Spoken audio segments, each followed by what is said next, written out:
¿Estás listo para conocer algo que nunca antes habías visto? ¿Quieres saber cómo fueron creadas las carcajadas que te dejaron sin aliento? Es momento de conocer desde otro enfoque a las personas que con sudor y lágrimas te han llevado a reír hasta que te duele el estómago. Pongámonos serios, hablemos de comedia. Mi gente bonita, ¿cómo están? Es viernes y llegamos a nuestro podcast. Pongámonos serios, hablemos de comedia. Hoy tenemos un invitado muy especial. Nos acompaña Alex, el seminarista. Pues aquí andamos, Guillermo. ¿Qué tal? ¿Cómo estás? Muy bien, padre. Emocionado de que estés aquí con nosotros, compartiendo tus experiencias y toda esta luz que tienes para platicar.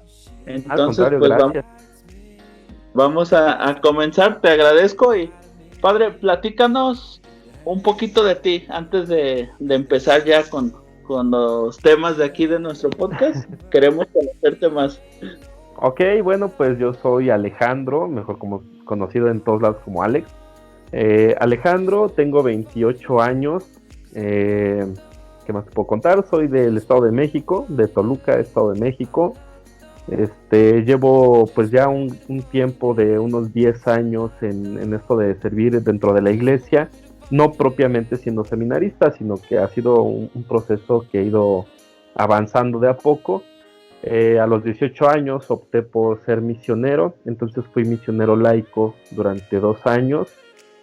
Tuve una preparación dentro de esa vida religiosa para poder ser misionero.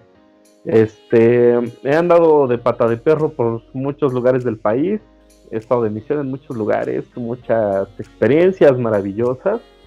Después dejé de ser misionero, volví a mi casa y en mi casa pues he estado colaborando dentro de mi parroquia, vaya.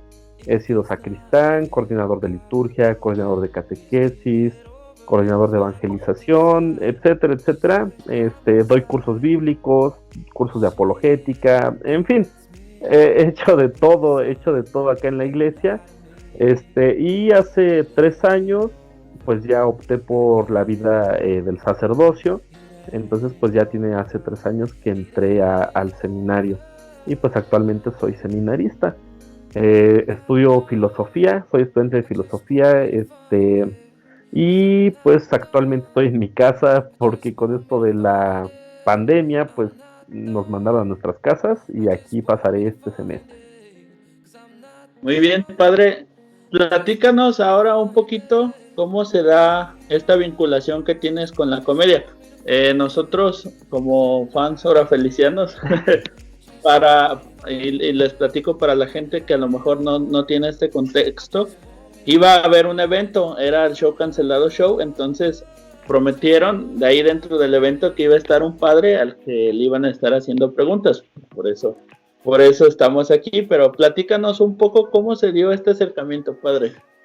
Pues mira, dentro de la filosofía, pues a mí teníamos que elegir un tema para tesis, bueno, lo que más nos apasionara y eso. Y a mí un tema que me apasiona es la comedia. O sea, a mí el humor, la comedia es lo que me apasiona muchísimo. Entonces yo soy un consumidor de comedia así 24/7. O sea, todo el tiempo desde mi infancia, comedia, la barra de comedia de las televisoras. También de repente por ahí a escondidas los discos de Polo Polo, ¿no? Todo ese humor. Todo el tiempo comedia. Lelutiers también son parte de la comedia que he consumido desde mi infancia y poco a poco pues este lado humorístico siempre trato como de ver, de consumir comedia, todo eso. Y pues ahora que estoy en el seminario y que tuve que hacer mi tesis, bueno, no la he terminado todavía, no, porque todavía no se tiene que presentar, pero ya llevo mucho avance. Yo dije, bueno, pues una cosa es la comedia por reír, está bien, pero yo creo en el poder de la comedia más allá de la risa. O sea, la comedia la encuentro como una forma de poder cambiar el pensamiento y de ese modo transformar nuestras realidades. Entonces, lo que hay detrás de la comedia es lo que a mí me llama mucho la atención. Y en esta parte de la filosofía, ir entendiendo al ser humano dentro de todos sus componentes, y una parte muy esencial es la risa, es el humor, y lamentablemente hay muy pocos estudios y muy pocos tratados sobre la comedia. Entonces, pues ahí fue donde pensé, tengo que investigar más sobre comedia. ¿Por qué reímos? ¿Qué nos hace reír? ¿Qué causa en nosotros la risa? Etcétera, etcétera. Entonces me he dedicado a estudiar el humor desde el punto de vista teórico, todo esto de la comedia. Pero como te digo, a mí me impacta mucho el poder que tiene la comedia. Entonces alguien, dentro de todos los estandoperos, a todos los admiro, la verdad es una labor increíble lo que hacen. Pero de entre todos ellos, hay uno que en lo particular para mí destaca por el lado de que imprime esa filosofía de una de las teorías de la comedia más aceptadas, que es la del paso de la tragedia a la comedia, la superación de un hecho trágico a través de la risa. Y ese comediante es pues Hugo, el cojo feliz, ¿no? Entonces, un día por ahí me decidí a escribirle por Twitter. Le dije, oye, ¿sabes qué? Mira, estoy trabajando en mi tesis, me gustaría poder platicar contigo, hacer una entrevista para ampliar un poquito más esto de las teorías de la comedia, sobre todo la de la tragedia a la comedia. Y sí, me dijo que sí. Es fecha que todavía no hacemos esa entrevista, pero pues ahí está la esperanza de que un día la haremos. Ajá. Dijo que no te dijo cuándo, ¿verdad? Sí, eso sí. Es que fue justo por marzo del año pasado, entonces fue como que pues yo estoy en el seminario, déjame organizo, tú organízate. Él andaba como en todo esto de las giras y todo eso, y no había como un punto de encuentro, y aunado a eso empezó la pandemia. Entonces pues ya no pudimos realizar la entrevista, pero pues ahí fue donde él me contactó. Entonces, bueno, para agosto del año pasado se viene el show Cancelado Show, y pues ahí es donde me entero que me toca ir. Me enteré en una hora feliz de esa semana cuando el tío Robert anunció que iba a haber un padre, y entonces fue donde Hugo me contactó, pero de inicio me dijo, mira, queremos que estés tú, pero también queremos un padre. Entonces pues ya yo como que me di a la tarea de contactarlos con algún sacerdote. Lamentablemente ninguno aceptó, y yo dije, pues bueno, pues yo me lanzo, ¿no? Los sacerdotes tenían como ese temor de que se ridiculizara en un programa de comedia la figura del sacerdote. Pero gracias a Dios lo que he visto es una gran respuesta de los orafelicianos y de todos los que han visto el show. Es como una respuesta pues al contrario, ¿no? Como que de mayor respeto hacia la figura del seminarista, como en este caso que estoy yo.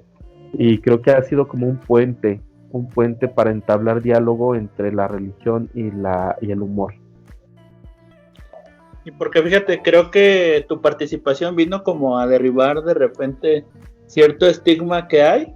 Sí, te soy sincero, o sea, generó como mucho morbo saber que iba a estar un padre ahí más a la hora feliz, pues, y luego ya después anunciaron que iba a estar Vallarta, entonces era así como, esperaba la pelea del siglo, ¿verdad? Sí, de hecho yo no sabía que iba a estar Vallarta. Me enteré igual que ustedes, así como a los 3 días, 4 de que iba a estar Vallarta. El cojito y el tío me dijeron que ellos me iban a hacer las preguntas. Ellos me dijeron, nosotros vamos a preguntar. Yo dije, pues bueno. Entonces en una llamada que tuvimos por teléfono me dijo el cojito, pues más o menos las preguntas van a ir por este lado y no sé qué. Y yo dije, pues bueno, no es ningún problema, ¿no? O sea, no hay, eran preguntas como del agua bendita y cosas así, ¿no? Entonces dije, pues no hay ningún problema. Pero en el momento que anuncian que el que iba a hacer las preguntas era Vallarta, ahí fue donde sí dije, quién sabe qué vaya a pasar con Vallarta, porque él sí sabe más de teología, está más empapado en todo esto, es un ateo hecho y derecho, a quien yo respeto muchísimo, a Vallarta, hemos hecho una buena amistad. Pero yo estaba como con la incertidumbre de qué va a pasar, qué me va a preguntar, a lo mejor me voy a quedar en mal ahí frente a la gente, no sé qué vaya a pasar. Entonces ya cuando en el show, yo no contacté a Vallarta, quise como tener las ganas de poder platicar con él antes del show, o sea, días previos, pero no me animé, dije, no sé qué vaya a pasar, entonces mejor no. Entonces un día veo una de las historias de Vallarta en su Instagram, y veo que estaba con un libro así de grueso de teología y diciendo, ya preparándome para el show. Y yo de chin, ¿y yo qué voy a hacer? No sé qué voy a hacer. Pero bueno, se llegó el día del show, todo bien. Y pues yo fui a acercarme a Vallarta, ahora sí me acerqué a él. Y ya fue como le hice las preguntas, bueno, le pregunté, oye, más o menos, no me digas qué preguntas me va a hacer, pero nada más dime más o menos de qué índole se van a tratar, ¿no? Pues ya me dijo Vallarta, mira, pues la mayoría son nada más como para echar relajo, son preguntas pues para hacer comedia, pero sí te voy a preguntar 2 que 3 que sí son de teología. Y ya ahí fue donde dije, bueno, pues órale, pues lo que venga, ¿no? Y ya el resultado, pues ustedes ya lo conocen.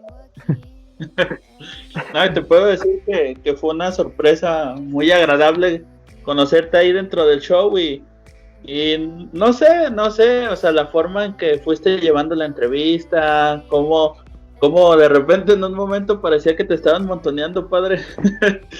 y sin embargo, le saliste muy bien, o sea, te digo, vino a derribar como ciertos mitos que hay en torno al sacerdocio, en torno al seminario, y creo que fue como una propuesta muy refrescante el que estuvieras ahí y participaras.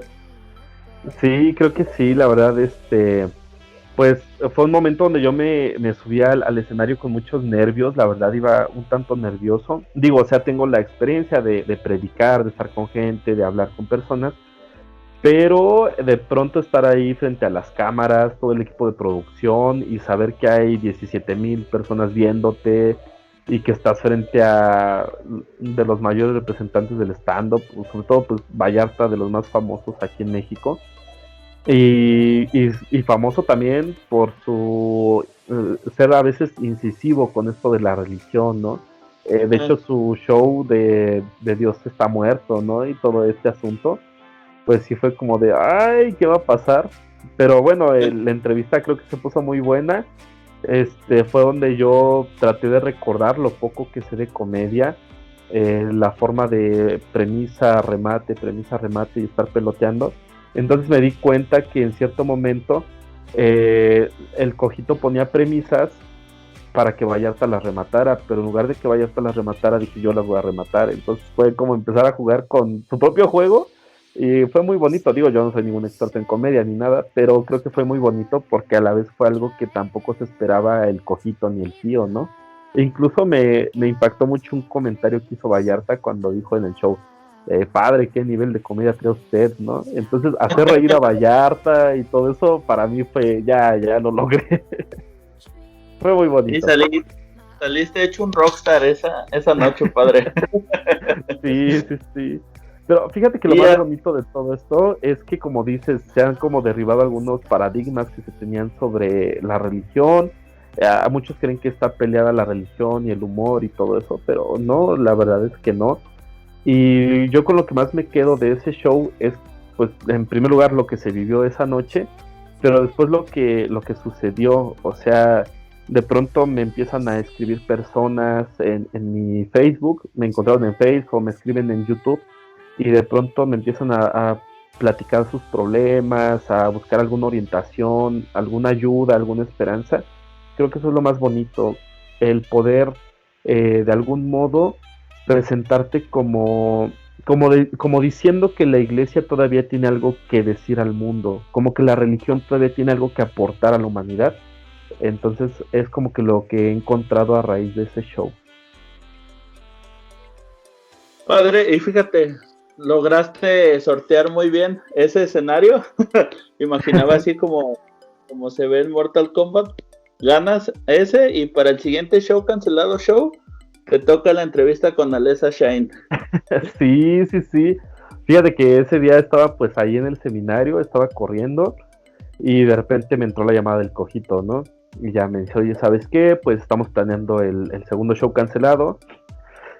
Vamos a tener a Alessa Shine y queremos que tú le entrevistes. Y ya fue como, wow, pues va, pues me aviento. Y sí, pues ahí fui. Yo no sabía, la verdad, ahí qué iba a hacer, porque pues el Cojito ya como que asumió que yo me la iba a rifar, ¿no? Ya no hay que decirle nada. Entonces yo dije, ay, ¿qué hago? pues me puse a preparar preguntas que funcionaban igual de la manera cómica, llevaban su premisa y esperando que el cojito rematara, ¿no? O el tío. Entonces formulé las preguntas más o menos de ese modo, pero días previos contacté a Lesa, con ella sí fue desde antes, la contacté para preguntarle más o menos si ella estaba empapada del humor que manejan el tío y el cojo. Pero no, pues Alesa no consume comedia, o sea, Alesa sí está como muy ajena a toda la escena del stand-up y todo eso. De hecho, ni siquiera conocía ni al cojito, ni al tío, nada, nada, no estaba ella empapada de comedia. Yo le dije, ¿sabes qué? Pues se maneja un humor muy negro con estos dos, entonces pues ahí, tú nada más déjate llevar, y no sé, le di algunos tips por ahí. Le dije, mira, yo ya vi toda tu entrevista con Luisito Comunica y no voy a tocar pues ninguna pregunta de ahí porque ya asumo que la gente, si te quiere conocer, pues que vaya a esa pregunta. Aquí va a ser más bien como para dejarnos llevar, ¿no? Dejarnos ir. Y pues fue más o menos el planteamiento, hice mis preguntitas y todo. Pues se llegó el día del show. Sé que no fue como la gran participación, o sea, como que no superó la expectativa, pero a mí me gustó mucho, también por lo vivido en el escenario, pero también por lo que se vivió abajo, ¿no? Ah, y eso que le hice a Lesa al final, que fue lo que ningún hombre le ha hecho, sí fue consensuado, he visto a veces mensajes o comentarios de gente que dice que, ay, nada más porque ella es actriz porno, él piensa que le puede hacer lo que quiera y no sé qué. No, todo fue con su consentimiento, hablamos días previos, se lo planteé y todo y no hubo ningún problema, ¿no? Este, y te digo, o sea, a fin de cuentas no pude realizar la entrevista como la llevaba planeada, pues el cojito y el tío estaban como muy emocionados y todo, y ellos son los que empezaron a llevar la entrevista, pero a fin de cuentas estuvo muy bonito. O sea, ese día ya estábamos como muy cansados, llevábamos ya desde las 4 de la tarde en el Pepsi Center para todo esto del maquillaje, toda la logística, todo eso, entonces ya todos estábamos muy cansados. Lo que ustedes vieron en el show no fue como se realizó, sino que nosotros primero grabamos la parte que ustedes vieron al final y después se llevó a cabo lo que ustedes vieron al principio. Entonces, en realidad, ustedes me vieron al inicio del show, pero no, se grabó, eso se fue al final. Entonces ya eran como las 10:30 de la noche, ya todo el equipo estábamos muy cansados y y Alesa pues también, o sea, Alesa llegó como a las 9 de la noche y también ya estaba algo cansada y todo este asunto, pero a fin de cuentas para mí fue una experiencia pues maravillosa, porque sucedió algo que yo no me esperaba, que fue la pregunta de Alesa, cuando ella me dice, oye, ¿y qué crees que opina Dios de mí? Eso pues no estaba para nada planeado, yo no sabía que me iba a preguntar eso. Incluso creo que esa pregunta fue más comprometedora que todas las que me hizo Vallarta aquella vez. Siento que esa pregunta de Alesa sí llegó como a chin. ¿Ahora qué le digo, no? Ajá. Gracias a Dios, pues el contacto con la palabra de Dios, el siempre estar predicando y eso, pues me hizo conectar ciertos puntos sobre la Biblia y pude responderle de la forma en la que ustedes vieron esa noche, que a muchos les gustó también esa pequeña reflexión, ese momento teológico que hubo en ese momento, ¿no? Entonces, con lo que yo me quedo mucho de ese show es que al final Alesa se conmovió mucho, incluso me fue a buscar a mi camerino y fue como el querer seguir platicando y no sé, le llamó eso mucho la atención a ella. Entonces, con eso me quedo yo, que sí quedó como esa semillita en el corazón de Alesa. Y creo que también fue una buena reflexión para los demás que vieron el show. A raíz de eso también me escribieron algunas personas en el chat de mi Facebook y con problemas, a veces también de índole sexual y buscando alguna orientación y todo eso. Entonces también me quedo con eso, o sea, es un trabajo que ha dado como sus frutos en esa parte.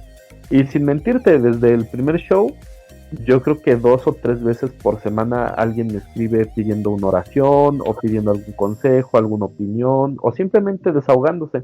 Entonces creo que es algo muy bonito.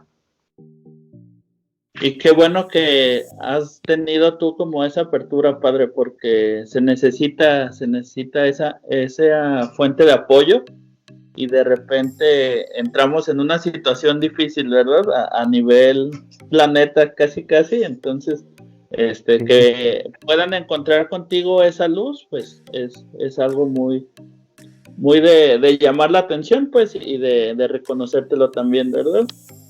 Sí, pues fíjate que yo el 2020 le estoy llamando el año de los perdedores, porque pues todos hemos perdido algo de alguna manera, ¿no? El trabajo, familiares, amigos, los negocios han cerrado, entonces yo creo que es un año que nos ha pegado duro. Y en lo particular también, o sea, también a mí me ha pegado muy duro, me pegó muy duro el 2020. Incluso te comparto, del primer show cancelado, que fue el 15 de agosto. Yo venía de un duelo pues muy grande, que fue el 28 de julio. El 28 de julio ahí en el seminario falleció uno de mis compañeros. Y prácticamente falleció en mis brazos. O sea, estuve en todo ese proceso de que él pues murió. Y para mí fue muy fuerte, fue muy impactante porque jamás había vivido algo a tal magnitud. O sea, en esta vida de ser misionero y de estar en la iglesia, he visto muchas veces, pues difuntos, ¿no? Siempre los difuntos, él darles la bendición, el padre les da la bendición y yo estoy ahí junto a él viendo el cuerpo. También me ha tocado como llegar horas antes de que alguien fallezca, ¿no? Para hacerle una oración, para tratar como de que se vaya bien. Pero nunca me había tocado que una persona con la que yo conviví ya por más de 2 años, pues de pronto verlo y verlo fallecer. Entonces, muestra mucho la fragilidad de la vida, de cómo con mi compañero, por ejemplo, estábamos platicando y a la media hora él ya había muerto. Entonces, iba yo de eso, iba yo de ese duelo y después presentarme en el show. O sea, es ese paso, como te lo dice Hugo y como lo dicen algunas teorías filosóficas, ¿no? Ese paso de estar en la tragedia y transformarlo en comedia para su superación. Y después vinieron más duelos fueron 3 meses que sí estuve como de ya, Diosito, por favor, ya. Fueron así duelo tras duelo tras duelo. Falleció gente cercana a mí, incluso uno de mis formadores del seminario también falleció. Entonces sí, pega muy duro, pero también irse levantando a través de la comedia a mí me ha impactado y lo he hecho vida también, lo he hecho vida. Entonces creo, sí, sigo creyendo muy firmemente en el poder que tiene la comedia para restaurar, para sanar, pero también fui a terapia. Entonces, vayan a terapia, es importante para poder superar los duelos, para poder reconciliarse consigo mismo, vayan a terapia. Primero, lo siento mucho, padre, que hubieras tenido que vivir estos escenarios, pero también nos refleja que muchas veces tenemos como mal puestas nuestras prioridades, ¿verdad? Nos enfocamos de repente en otras situaciones y vemos que lo esencial está ahí y que de repente no lo pelamos, ¿verdad?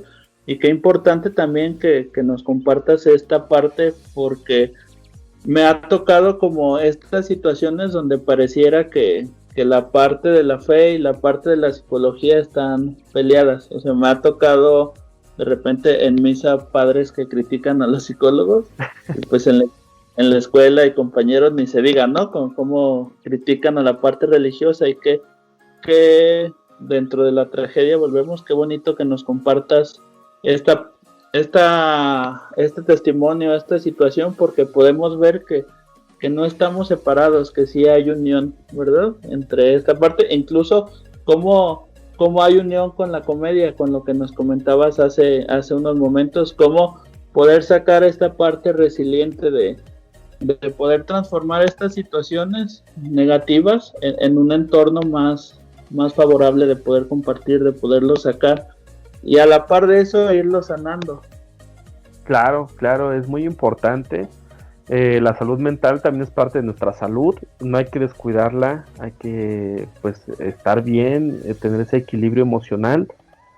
Yo sí me desestabilicé emocionalmente por completo, incluso tuve como una crisis de ansiedad. Ahí fue donde me di cuenta que estaba mal, o sea, fue como que chin, sí, estoy pasándola mal. fue después de la muerte de uno de mis primos, ¿no? Entonces primero muere mi compañero, al mes muere mi primo y al mes muere el otro sacerdote que había sido mi formador. Entonces fueron 3 duelos seguidos, ni podía asimilar uno y ya estaba en otro, ¿no? Entonces llegó un momento donde sí tuve como una crisis de ansiedad y lo primero que hice pues fue buscar ayuda, ¿no? Eso fue lo primero.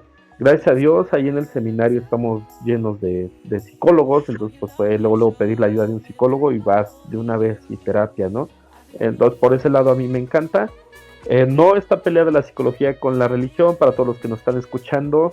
Si eres psicólogo, los padrecitos no son todos malos. Si eres religioso, no todos los psicólogos son malos. Todos se pueden complementar.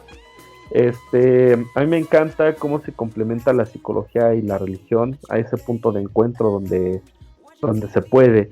Digo, por ejemplo, en el seminario tenemos nuestro director espiritual. Siempre que tenemos algún problema es como ir con él y plantearle, pero él es más como en el índole moral. Entonces yo sabía que ir con él y platicarle todo esto, pues sí iba a ser como de, pues, ora por ellos, etcétera, etcétera, pero a fin de cuentas no era todo lo que me podía sanar. Entonces por ese lado también busqué el otro complemento, que es la parte psicológica, ¿no? A lo mejor un psicólogo no me puede dar un juicio moral como un sacerdote director espiritual, y viceversa, un sacerdote que es espiritual no me puede dar un juicio psicológico o una ayuda de terapia. Entonces por ese lado creo que ambas se pueden complementar y es importante que veamos eso. Y que lograste tener esa unión de lo mejor de los dos mundos, ¿verdad, padre? Sí, claro, claro. Es muy, muy bonito. De hecho, en el seminario, cada cierto tiempo hay una evaluación psicológica, o sea, también para que nosotros vayamos bien. Hay evaluación física también, para que estemos bien de salud, etcétera, etcétera. Entonces sí es como que muchos filtros para ir, pues, bien. Y ahora que tocas este punto, padre, dentro de tu vida, ¿qué fue el factor determinante para que decidieras como, quiero encaminarme por el camino de Dios? Pues mira, fíjate que ha sido muy extraño el camino del sacerdocio o de la búsqueda del sacerdocio. Cuando yo ingresé para ser misionero, que te digo que fue hace 10 años, fue cuando yo tenía 18, no busqué el ser religioso propiamente, con religioso me refiero a pertenecer a una orden religiosa, ¿no? Entonces, yo no iba con esa idea, ni tampoco con la idea de ser sacerdote, simplemente yo iba con la idea de ser laico, pero un laico que hiciera un servicio a la iglesia, ¿no? Como digamos, nada de compromiso. Entonces, pues estuvo muy bonita la experiencia, dije, va, se cumplió mi tiempo de terminarla, y dije, ok, está bien, pues adiós, ¿no? Ahí nos vemos, yo me voy a mi casita. Y fíjate que ya en casa me pasaron situaciones que me han ido construyendo más como persona, como ser humano, irme dando cuenta de hacia dónde me conduce Dios, estar siempre como al pendiente de lo que Dios me va pidiendo y seguirme por ese lado, ¿no?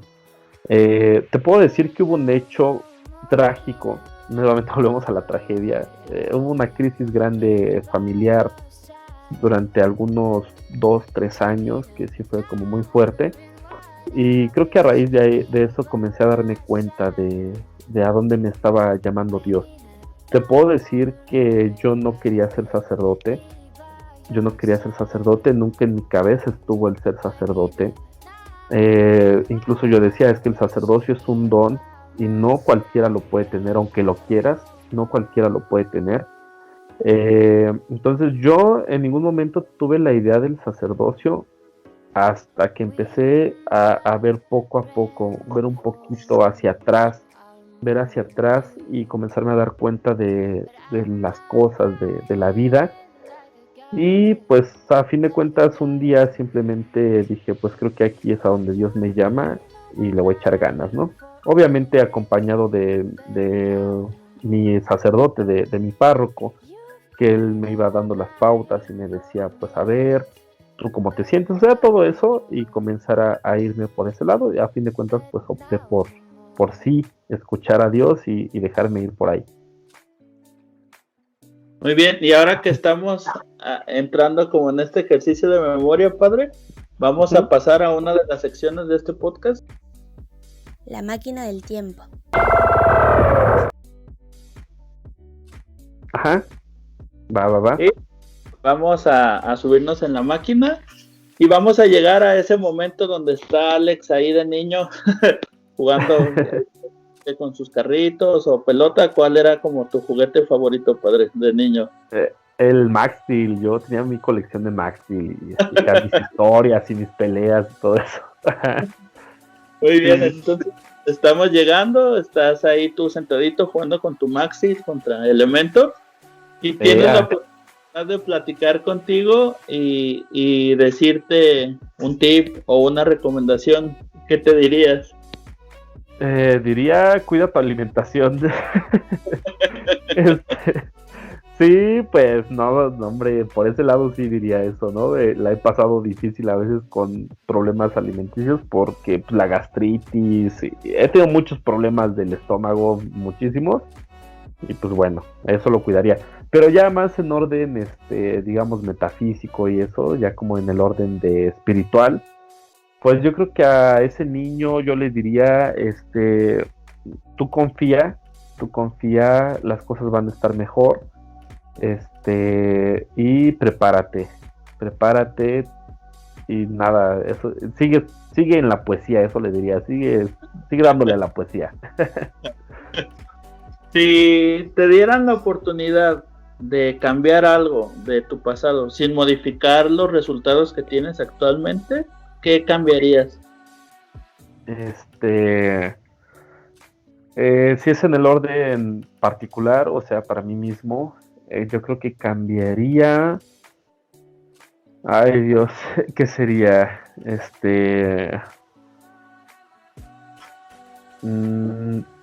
Para mí sería poder enfocarme más en mis objetivos, porque durante años pasados, pues no sé, los 13, 14, 15 años, sí fue como que me dejé llevar por muchas divagaciones, digamos, entonces no tenía un objetivo claro y eso me hizo como retornar o retrasarme en las cosas, no podía yo avanzar, vamos.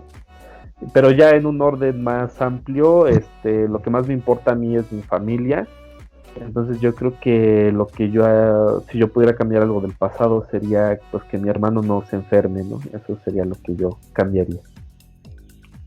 ¿Verdad? Y volvemos a la parte de valorar la salud que de repente la damos por sentado, ¿verdad? Sí, claro. Y ya antes de regresarnos de este viaje que nos estamos dando. Está bueno el viaje. Si pudieras viajar a cualquier etapa del tiempo, aparte de tu historia personal, ¿a dónde viajarías, padre, y por qué? Yo creo que yo viajaría a la Grecia antigua y quisiera como platicar con Heráclito. Heráclito es de mis filósofos favoritos, a pesar que pues es un presocrático, no entra dentro de la filosofía clásica, pero Heráclito para mí se me hace como muy increíble porque a pesar del tiempo en el que vivió y todo eso, él pues plantea cosas que hasta nuestras días siguen como impactando. Entonces me gustaría poder platicar con Heráclito. Pero pues por mi lado religioso, me gustaría poder estar en Damasco, en la época de San Pablo. Me gustaría conocer a San Pablo, el mayor misionero de la iglesia. Me gustaría platicar con él. Y también pues creo que le agregaría poder platicar con San Lucas. Creo que San Lucas también es un personaje que a mí me ha dado mucho el conocerlo, el leer el Evangelio de San Lucas, leer Hechos de los Apóstoles en la Biblia.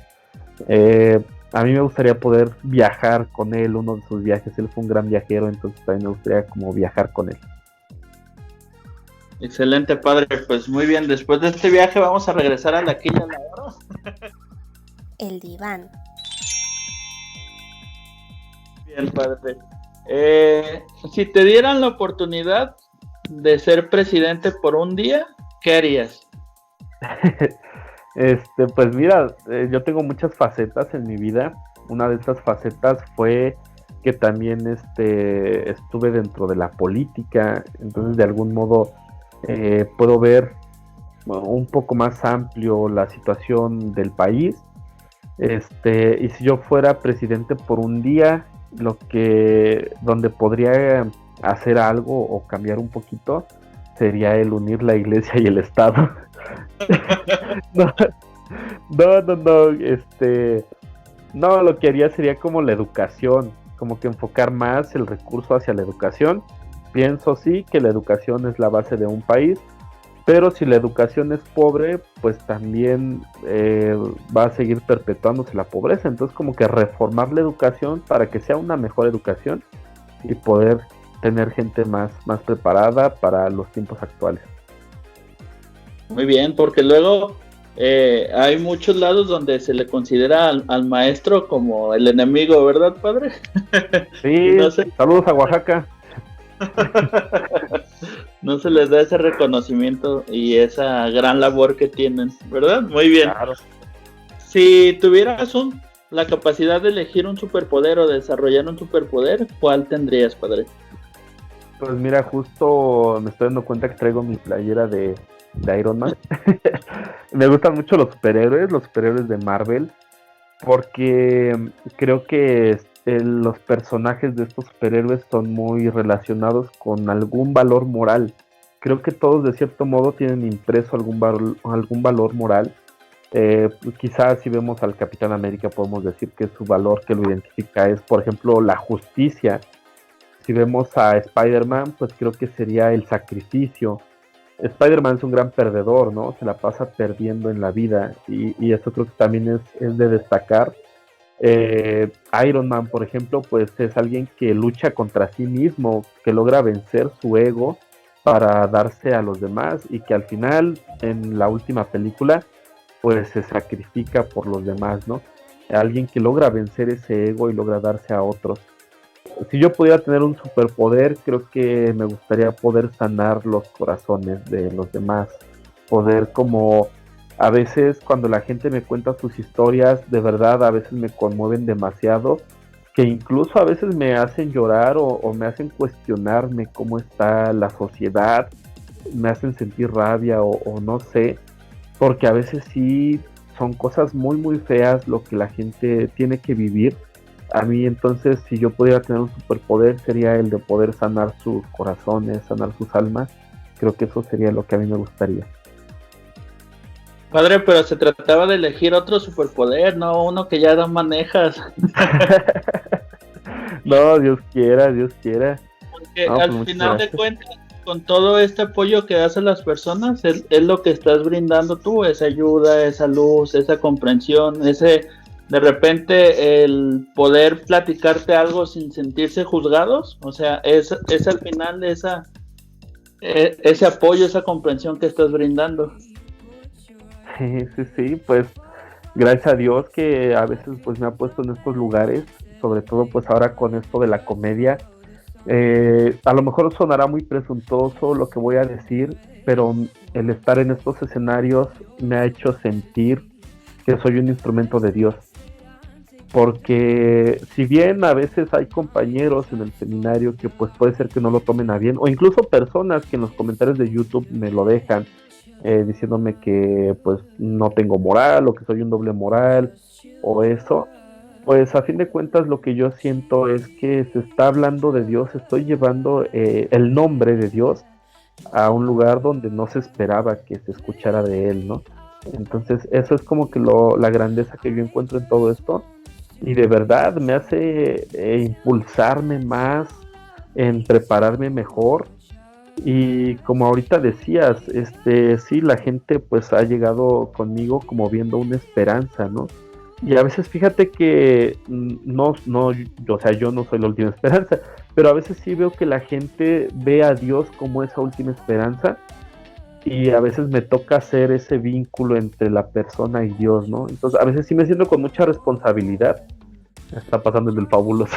Pero sí me siento como con mucho esa responsabilidad de saber que quizá estás dándole la última esperanza a la gente que ya lo ha perdido todo, ¿no? Entonces sí es como poder pues hablarles de Dios y pues de algún modo ir sanando. Y porque fíjate, dicen que en el avión todos son ateos hasta que se le apagan las turbinas al avión, ¿verdad, padre? Sí, claro, claro, ahí sale el religioso que todos llevamos dentro, ¿no? Muy Sí. bien. Si tuvieras la oportunidad de convertirte en un animal, ¿cuál elegirías y por qué? Pues mira, a mí me gusta mucho las aves, o sea que sería un pingüino. No, me gustan mucho las aves por todo lo que representan, ¿no? Que representan libertad, representan, pues que pueden volar, están muy elevados, todo eso. Pero a mí sí me gustaría ser un ave, pero no por esa situación, sino por el hecho de dejarse llevar. Momento teológico de esta entrevista. Nos vamos a poner teológicos. Fíjate que para los hebreos el, el aliento de Dios es el Espíritu de Dios, ¿no? El Espíritu Santo que nosotros como cristianos le llamamos, pero para los judíos es el aliento de Dios. Y esta palabrita de aliento, bueno, el aliento de Dios en hebreo se dice ruaj. El ruaj es ese aliento divino, es lo que da vida. Pero esta palabrita hunde sus raíces en otra palabra que se llama ruach o ruach, que es una palabra que significa el vuelo de las aves de rapiña, estas aves grandotas. La forma en la que ellos vuelan, bueno, no es propiamente el vuelo, sino cuando están planeando ahí, eso es el ruach, que es pues literalmente dejarse llevar, ¿no? Dejarse llevar. Eso, ese vuelo tranquilo, ese dejarse llevar. Entonces, yo quisiera ser como un ave, el dejarme llevar por Dios. Eso es como que lo que representa el ruaj, el poder tranquilamente dejarte llevar. Y en la Iglesia Católica lo tenemos representado con la paloma, ¿no? La paloma que es el Espíritu Santo. Entonces, dejarse llevar por la inspiración de Dios es lo más bonito, y por eso yo me equipararía, si se pudiera, pues con un ave. Muy bien, padre. Continuando con las preguntas, si le pudieras cambiar algo a México, ¿qué le cambiaría? Yo creo que la identidad. Yo creo que como mexicanos no se ha consolidado una identidad como país. Y esto ha sido por todo lo que se ha vivido, ¿no? Desde la conquista, desde este encuentro de culturas, de que pues ya no sabemos qué somos. Y creo que es la pregunta del ser humano, y es donde nos llevan años en otras culturas el poder tener una identidad bien cimentada. Ahora con todo esto de la globalización, el internet, todo eso, creo que los estudios previos que se tenían sobre la identidad del mexicano tienen que renovarse, porque nuevamente creo que estamos sin identidad, tanto a nivel particular como a nivel colectivo, o es el reflejo es la sociedad del individuo. Entonces creo que a veces nos falta eso, tener una identidad consolidada y poder como mexicanos decir, pues yo soy esto o yo soy aquello, pero algo sólido. Porque fíjate, padre, qué importante esto que mencionas. Siempre, y tú puedes ver imágenes y todo, nos tienen catalogados como de huevones, como que el mexicano es huevón. Y dices, ¿cómo es posible que a nivel global de repente se pueda tener esta concepción? Si aquí, o sea, tú ves personas que realizan turnos de 12, de 14 horas, o sea, el concepto de ir a Estados Unidos, ¿no? Que es tan común, las personas van a trabajar allá. O sea, ¿cómo es posible que en una cultura tan de trabajo como la que tenemos se tenga esta concepción tan mala? Sí, es que creo que aquí volvemos a lo mismo, al individuo, porque yo creo que desde que nacemos y vamos creciendo, las etiquetas se nos van poniendo, pero a veces ya no importa la etiqueta que tienes, sino el punto en el que te la creíste. Entonces, yo lo veo mucho con los niños. Los niños, a veces yo cuando me toca predicarle a niños que están haciendo, por ejemplo, la presentación, está haciendo su presentación, ¿no? Yo siempre les pregunto a los niños qué quiere ser de grande. Entonces, pues me ha tocado estar ahí con algunos niños de 3, 4, 5 años y están sus papás y padrinos, ¿no? Entonces yo les pregunto, oye, ¿y tú qué quieres ser de grande? Y pues el niño dice, por ejemplo, Spider-Man, ¿no? Entonces yo quiero ser Spider-Man. Y la gente se ríe, ¿no? Ay, les da risa y yo le digo al niño y a los papás, pues creo que algo que ha perdido esta sociedad es el creer. No solo el creer en Dios, sino que hemos dejado de creer incluso hasta en la medicina, ¿no? Gente ahorita cuestionando las vacunas, ¿no? Hemos dejado de creer en la filosofía, hemos dejado de creer en la psicología, por ejemplo, hemos dejado de creer pues en todo, hasta en las matemáticas. Hay gente que piensa que la Tierra es plana, ¿no? Hoy en día hay más gente que en la Edad Media creyendo que la Tierra es plana. Entonces, la verdad es que hemos dejado de creer en muchas cosas que nos rodean, pero también hemos dejado de creer en nosotros mismos, ¿no? Y al dejar de creer en nosotros, dejamos de creer en aquellos que vienen. Entonces es muy común ver que si el niño tiene el sueño de ser astronauta y ver a los papás decirle, no, tú no vas a hacer eso, ¿no? Tú no puedes lograr eso en la vida. O hijo, eso no se puede porque somos pobres. O hijo, que no ves tu realidad, esto no se va a poder, eso no lo vas a lograr. Entonces creo que la etiqueta se imprime en el niño y el problema no es la etiqueta, sino que te la crees. Crees que eres eso, ¿no? Te defines, te limitas y eso eres y eso vas a hacer toda tu vida y estás condenado a hacer eso. Entonces creo que ese es el problema en lo particular, pero que se refleja en el colectivo. Entonces en algún momento alguien dijo, es que los mexicanos son huevones, y nos la creímos. Y pensamos que sí somos huevones y actuamos como huevones, ¿no? Muy bien, padre. Continuando con nuestras preguntas, si tuvieras un deseo libre de reglas, ¿qué pedirías? Ay, pues eso sí está un tanto complejo. Fíjate que, bueno, no tan complejo, la verdad. Todos somos seres humanos. Por ahí decían a veces, dime un pecado que hayas inventado, ¿no? Nadie ha inventado pecados. Todos, la humanidad siempre ha estado de ese modo. Pero si yo tuviera un deseo libre de reglas, creo que sería el volver a enamorarme, el volver como a tener una chica, el poder compartir con alguien tus vivencias, tu cariño, tu comprensión, todo eso. Porque yo sí defiendo mucho la idea de que se puede llegar a Dios a través del amor humano. Muchas veces se dice que el amor perfecto es este amor ágape, de que todos somos hermanos, de que todos nos apoyamos. Y sí, yo creo que es la muestra de amor más grande, ¿no? Pero ¿cómo vamos a ir entendiendo ese amor si no somos capaces de amarnos en primer lugar nosotros y en poder amar a alguien más, ¿no? Poder proteger a alguien, poder darte a alguien. Entonces yo creo que en ese amor de pareja se puede llegar a sublimar ese amor y llevarse hasta Dios.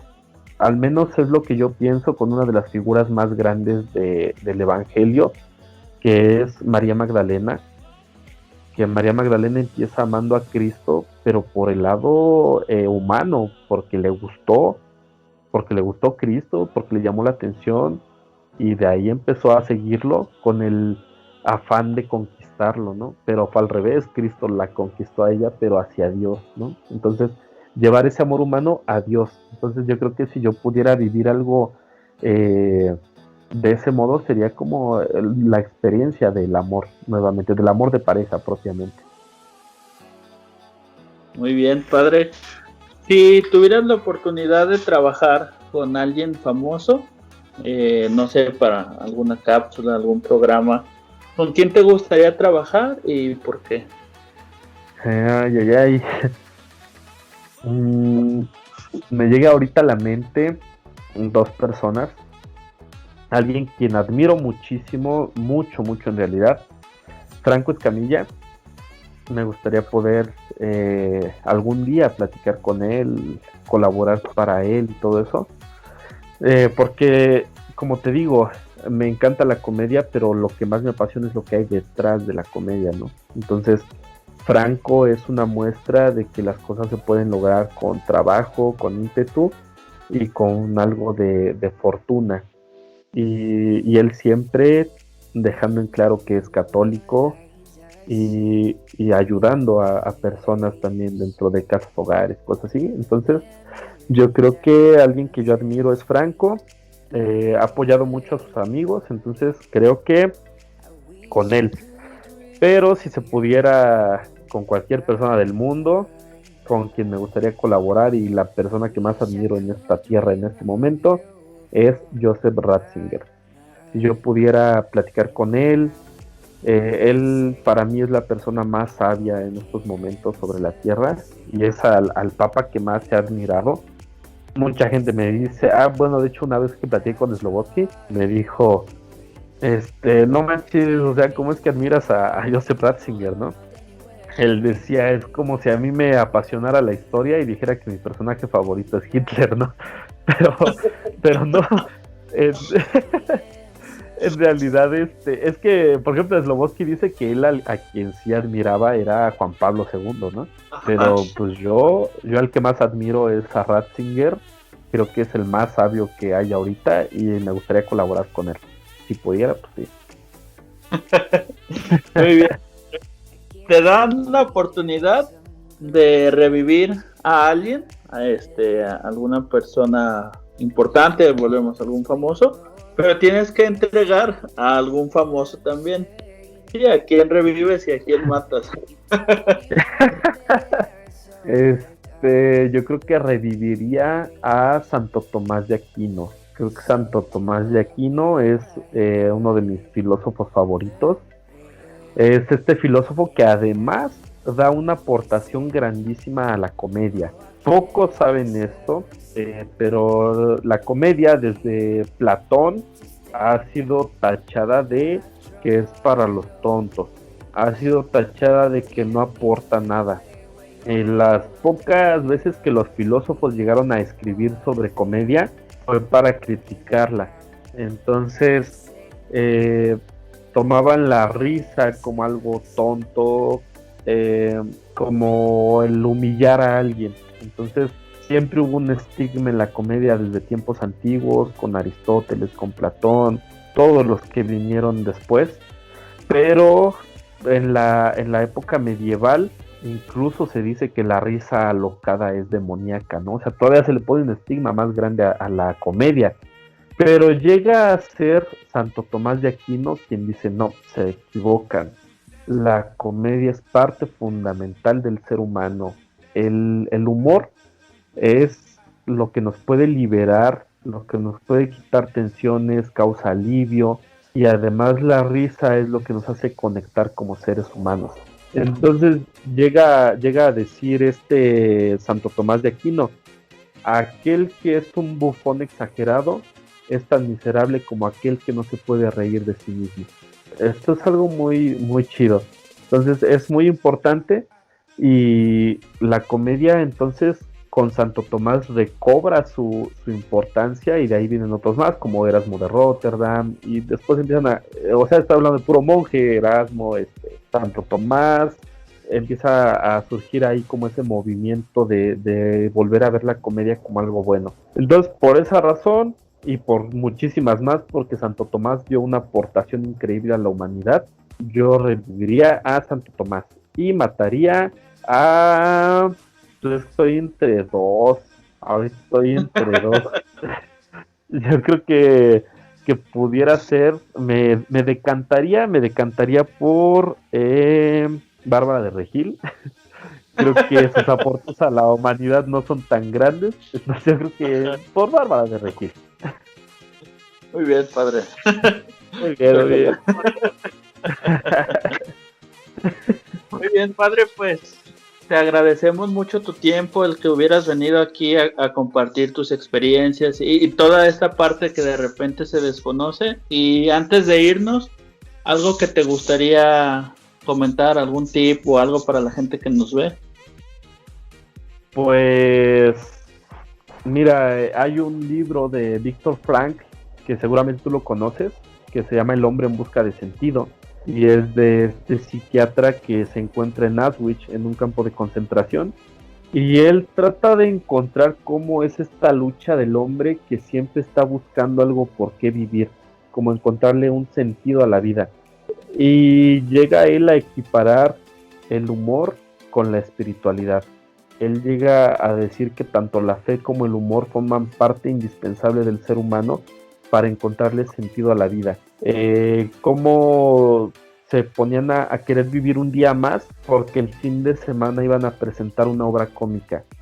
Cómo aguantaban vivir esa semana con tal de ser parte de la obra, con tal de ir a reír, y no terminaban suicidándose como otros aventándose a los alambres electrificados, ¿no? Entonces, creo que cultivar estas dos partes es algo muy bonito. Así que lo único que les puedo decir, el tip que les puedo dar, cultiven su espiritualidad, no como un Frankenstein, que es como una madeja de cosas espirituales de todos lados, ¿no? Es como la espiritualidad que hoy en día se maneja, de que pues le metes cosas del Feng Shui y cosas del Reiki, cosas del Zodiaco, y, o sea, como que no, busca una espiritualidad recta, vete sobre ella y cultiva tu lado espiritual, no con drogas, cultiva tu lado espiritual y cultiva tu lado cómico. Creo que son dos cosas muy bonitas y ese es el tip que les doy.